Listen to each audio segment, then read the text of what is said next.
Okay, so we learned that most organic compounds appear white or colorless, for example, egg white, and that some organic compounds have some color. For example, egg yolk is orange. And would you like to pause and guess why egg yolk is orange? So hopefully you're connecting this to beta carotene and the fact that beta carotene gives an orange color. And yes, it's molecules that are related to beta carotene in yolk that give it that orange color. And so you can conclude that those molecules must either have aromatic rings or just conjugation. And then ACER defines the meaning of conjugated bonds. First of all, I just want to establish that aromatic or conjugation leads to color. So this is a rule that I would write down to make sure that I don't make any mistakes, especially when there are multiple questions based on these ideas.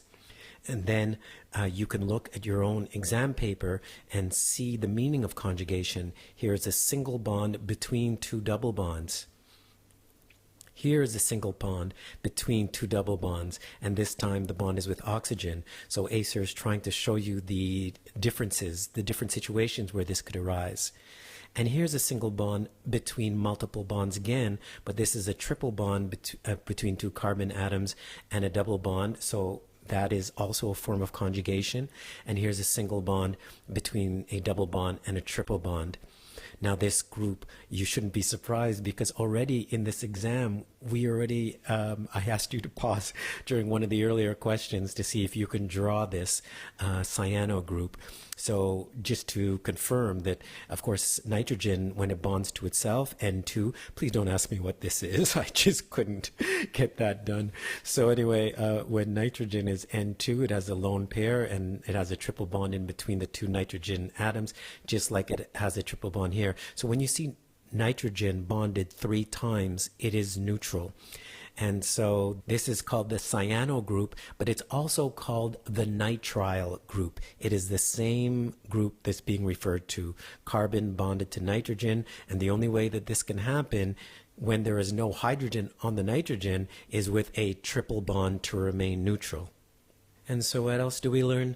We learned that the greater the number of these groups, meaning the more conjugation in the molecule, therefore there's going to be an increased wavelength of the light that is absorbed.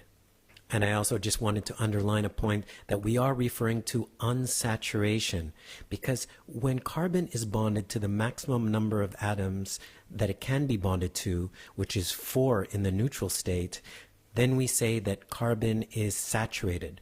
But when carbon has a double bond or a triple bond, that means those carbons are unsaturated. Okay, so let's move to question 81. It's a beautiful graph. I don't know why it's there. I don't see any purpose to it other than to distract you. And then you are provided with an equation and you are provided all the numbers that are required.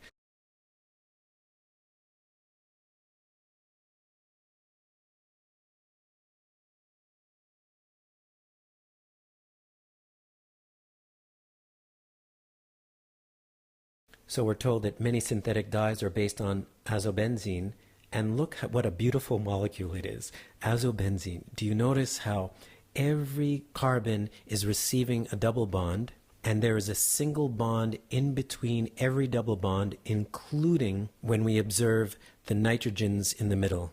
And notice that nitrogen is neutral and bonded 3 times.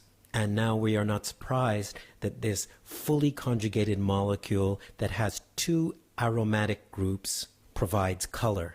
Now the question is asking if something was attached to the benzene group which would not increase the wavelength. And we already have a rule that increased conjugation increases wavelength. So we would have to find something that does not increase conjugation, and that would not increase the wavelength.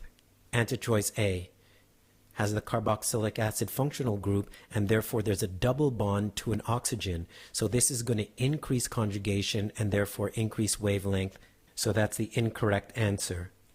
Answer choice B shows the nitrile or cyano group, and here we have a triple bond, so a single then a triple bond. So this is a conjugation. Again, this would increase the wavelength. Answer choice C is an alkyl group. That's an alkane minus a hydrogen. In other words, it's a saturated hydrocarbon. I just put a propyl group here just as an example. And you can see that there are no double bonds, there are no triple bonds. So there is no way to increase conjugation or to increase the wavelength. So answer choice C is correct. And answer choice D shows us an aryl group, which means an aromatic hydrocarbon. For example, the benzene ring as an attachment. And this is clearly conjugated and would increase the wavelength.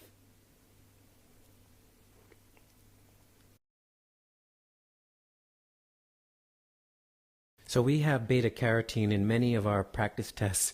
We also have beta-carotene in chapter review questions for organic chemistry chapter 4. So I was able to print up a page, thank goodness, because you know that I can't draw this.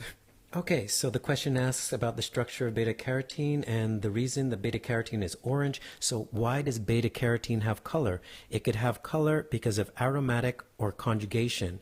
Answer choices A and B refer to the six-membered rings, but these six-membered rings are not aromatic. This is a cyclohexene derivative, but this is not benzene. And the six-membered rings, therefore, are not fully conjugated. So beta-carotene fails the aromatic test. But what about conjugation? Well, look, double, single, double, single, etc., etc. So how often does this happen? 1, 2, 3, 4, 5, 6, 7, 8, 9, 10, 11. Thus we have 11 conjugated double bonds. And that can produce color. And just for fun, when you look at these double bonds, do they look all trans to you, all cis to you, or do you think that they are neither all trans or all cis? You can pause to consider your response.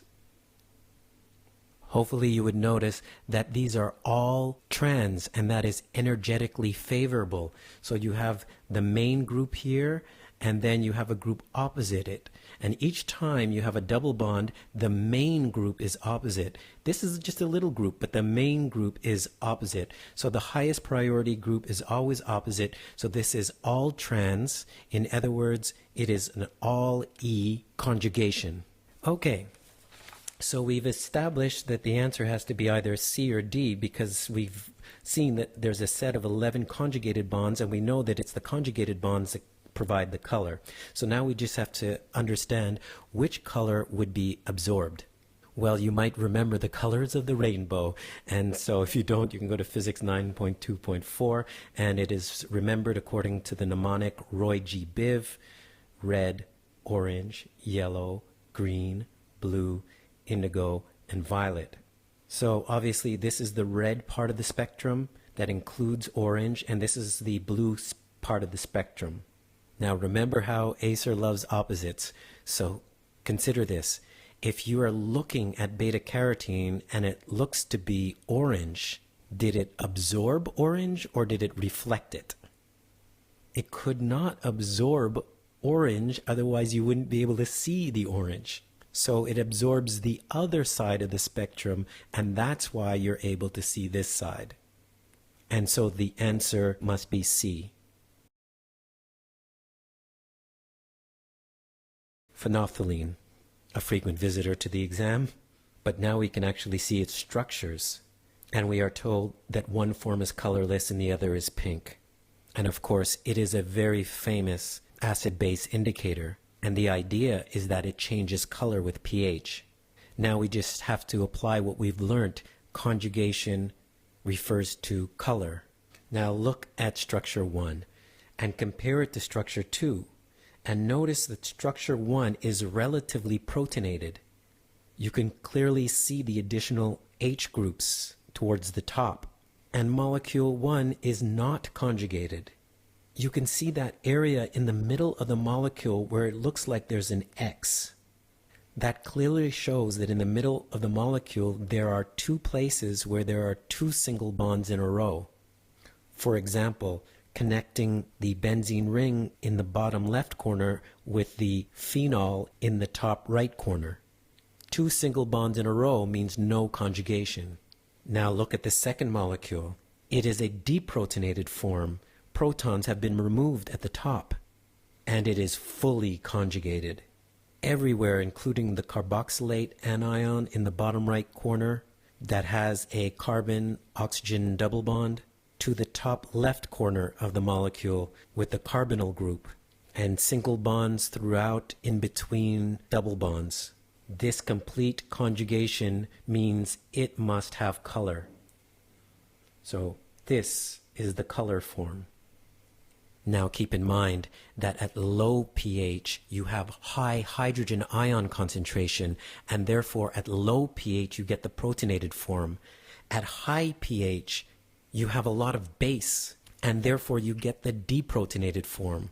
And so we conclude that 1 is the structure at low pH and is colorless, and so the answer is A. And you can review resonance and conjugation in Organic Chemistry 1.4, 4.1, 5.1, and acids and bases in Chemistry 6.1 to 6.6.